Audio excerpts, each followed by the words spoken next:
Shri S Sajeevan ഒരുപക്ഷെ B Reji വളരെ ബോധപൂർവം തന്നെ വിഷയം വ്യതിചലിപ്പിക്കാൻ ശ്രമിച്ചു എന്നാണ് എനിക്ക് തോന്നുന്നത്. അതായത് ഇവിടെ നമ്മൾ ചർച്ച ചെയ്യേണ്ട വിഷയം തുടക്കത്തിൽ മുതൽ ഇനി കേവലം 7-ാം ദിവസമാണ് നമ്മൾ കൗണ്ടിങ്ങിലേക്ക് പോകുന്നത്.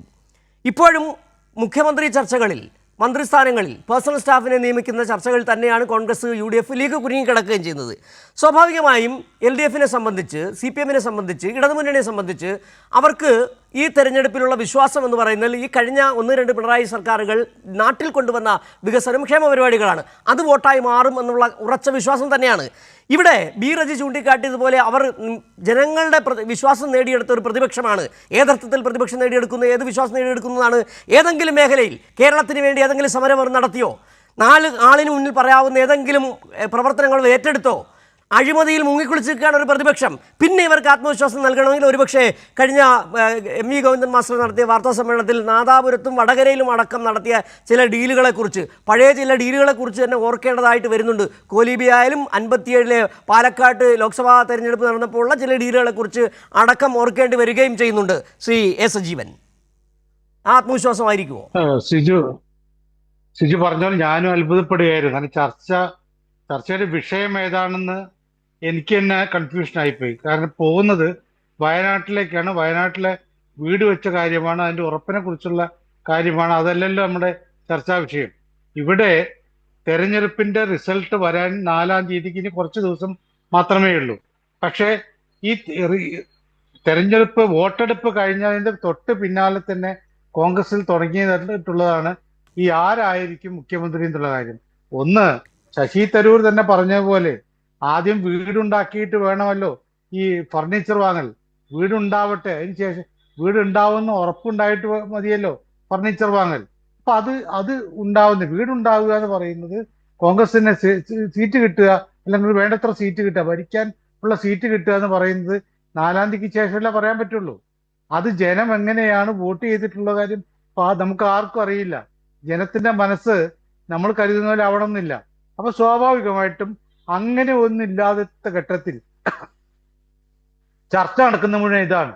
ചർച്ച നടന്ന കോൺഗ്രസിനകത്ത് ആഗ്രഹിക്കാം മുഖ്യമന്ത്രി പദമോ പ്രതിപക്ഷ നേതാവിന്റെ സ്ഥാനമോ എന്ത് വേണമെങ്കിലും ആഗ്രഹിക്കാം. പക്ഷേ അതിന്റെ അതിര് കവിഞ്ഞിട്ട് അപ്പൊ അതിനെ ന്യായീകരിക്കുന്ന രൂപത്തിലൊക്കെയാണ് റജിയോട് സംസാരിച്ചിട്ടുള്ളത്. പക്ഷേ കോൺഗ്രസിന്റെ ഹൈക്കമാൻഡ് എന്താ പറഞ്ഞിട്ടുള്ളത്? ഈ കഴിഞ്ഞ ദിവസം ദീപാദാസ് മുൻഷി വന്നിട്ട് KPC നിർവാഹക സമിതി യോഗത്തിൽ എന്താണ് പറഞ്ഞത്? നടപടിയെടുക്കും. പക്ഷെ നടപടിയെടുക്കുന്നവർ പറയല്ലാതെ കോൺഗ്രസിന്റെ വർക്കിംഗ് കമ്മിറ്റി അംഗങ്ങൾ വരെ ഇവിടെ ഇന്നയാൾ മുഖ്യമന്ത്രിയാവണം, ഇന്നയാളാവണം എന്ന് മാറിയൊക്കെ പറഞ്ഞ് ആകെ പ്രശ്നമാക്കുകയാണ്. അപ്പോൾ ഇത് സത്യത്തിൽ എൻ്റെ അടുത്ത് ഇത്തവണ UDFന് വോട്ട് ചെയ്ത ഒരാൾ എന്നോട് പറഞ്ഞുള്ളത് എന്ത് കഷ്ടമായിപ്പോ, ഇവരൊക്കെ അധികാരത്തിൽ വന്നാൽ ഇനി എങ്ങനെയാണ് സംസ്ഥാനം രക്ഷപ്പെടുക എന്നാണ്. കാരണം പാർട്ടി ജയിക്കുക എന്നുള്ളതോ മുന്നണി ജയിക്കുക എന്നുള്ളതോ ഭരണം തങ്ങൾ ഉദ്ദേശിക്കുന്ന രൂപത്തിൽ തങ്ങളുടെ നയത്തിനനുസരിച്ച് മുന്നോട്ടേക്ക് കൊണ്ടുപോകുക എന്നുള്ളതൊന്നല്ല ഒരു താല്പര്യം. ഇവിടെ എനിക്ക് കസേര കിട്ടണം, ദീപസ്തംഭം മഹാശ്ചര്യം, എനിക്കും കിട്ടണം പണം എന്ന് പറഞ്ഞ പോലെ എനിക്ക് കസേര കിട്ടണം, മുഖ്യമന്ത്രി കസേര കിട്ടണം. ഇനി ഒരുപക്ഷെ കോൺഗ്രസിന് UDFന് അധികാരം കിട്ടുന്നു വിചാരിക്കാം, കോൺഗ്രസിന്റെ മുഴുവൻ MLA-മാരും ഈ ആവശ്യം ഉന്നയിക്കും. ഞങ്ങളൊക്കെ മുഖ്യമന്ത്രി ആവണം എന്നുള്ള ഉന്നയിച്ചൊന്നും പറയാൻ പറ്റില്ലല്ലോ. 1, 2, 3 ആളുകൾക്ക് മാത്രമല്ലോ ഈ ആവശ്യം ഉന്നയിക്കാൻ പറ്റുക. സത്യത്തിൽ ഇതിങ്ങനെ ഒരു ചർച്ചാ വിഷയമാക്കുമ്പോൾ ഇത് പിറക്കുന്നത് ചാപിള്ളയാണോ ജീവനുള്ള പിള്ളയാണോ എന്ന് ആദ്യം അറിയണമല്ലോ. അങ്ങനെ അറിയാൻ പറ്റാത്തൊരു ഘട്ടത്തിൽ പോലും 4-ാം തീയതി കഴിഞ്ഞിട്ട് ഇവര് 1, 2, 3 ദിവസം അങ്ങനെ തർക്കിക്കാനും കുഴപ്പമില്ല. പിന്നെ ഈ തർക്കം കോൺഗ്രസിന്റെ ചരിത്രത്തിന്റെ ഭാഗമാണ്, ജീവനാഡിയുടെ ഭാഗമാണ്, ജീവരത്നത്തിൽ അലിഞ്ഞു ചേർന്നാണ് എന്നൊക്കെയാണ് കോൺഗ്രസ്സുകാർ പറയുന്നത്. അങ്ങനെ സംഭവിച്ചാണല്ലോ നമ്മൾ രാജസ്ഥാനിൽ കണ്ടത്.